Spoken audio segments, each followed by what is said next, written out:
welcome to Ground Zero, the weekly top picks of citizen journalism. I'm Vivian. And I'm Cassandra. To kickstart today's lineup of stories, the spotlight is on one of Singapore's favourite eating spots, Chomp Chomp! Well, there's been a bit of negative publicity about the famous hawker centre recently. That's right. In 3 separate cases, customers dining at Chomp Chomp have faced a verbally abusive hawker who even threatened to turn violent. Stomper Fiona and Eckhart Justice faced similar troubles when they were having a good time eating with friends at the hawker centre and was told off by the hawker for making too much noise.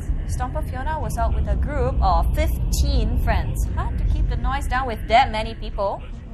And the noise pissed out the hawker and his wife, who started hurling Hokkien vulgarities at them. Yikes! That's not so cool. He should have asked them politely first.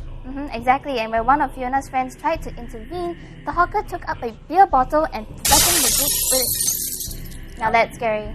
Yeah, it certainly sounds scary. And on top of that, Stomper Fiona did add that the hawker looked kind of drunk and did not seem to be in the right state of mind. Well, a semi-crazy hawker carrying a beer bottle, I'd hate to incur his wrath. Luckily, the whole situation calmed down without anyone getting injured, but I'm sure it left everyone with a bad case of nerves. Well, in Stomper Eckhart Justice's case, the hawker shouted at his group of friends when the girls were laughing, but backed down when the guys in the group glared at him. Eckhart Justice must have one heck of a stare. Following these 2 incidents, Stomper, nice but arrogant, wrote in to add that the hawker cooks a mean carrot cake, but has an attitude problem and even overcharged the Stomper. I've never heard of hawkers complaining about noise in a hawker centre before. Yeah, neither have I. You don't exactly go to a hawker centre for the peace and quiet, do you? Nope.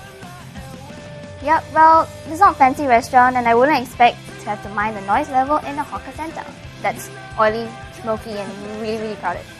Yeah. Strangely, many stompers have sympathised with the hawker. Stomper Jengo-san points out, you said it yourself, Stomper. Chomp Chomp is a tourist spot. You people make noise and hog the seats. How is the hawker going to do any business? Yeah, other stompers like John Bain questioned the incident though. This stall is always very friendly and sends me the carrot cake even when it's sitting all the way at the other end. Never had a problem with them. Sometimes you should consider why people flare up. Did you not do anything to cause it? Well, both stompers did say they were making a fair bit of noise, but I have a theory. If you go to a Western restaurant, you can always tell if it's good if it's really quiet. The more quiet, then it's really high-class food. But it's the other way around for a Chinese restaurant. Because if you go into a Chinese restaurant and it's noisy and packed, you know it's good. Yeah, so the noise is like free advertising. Precisely. Imagine if you went to Chomp Chomp and it was dead silent. Everyone was just eating in silence. You would think something wasn't right? Like the food was probably not too tasty. Yeah, you may have a point there. Well, if you want Chomp Chomp's famous carrot cake, then you have to take a risk and gamble on the hawker's mood. Hopefully, you get to meet him on a good day.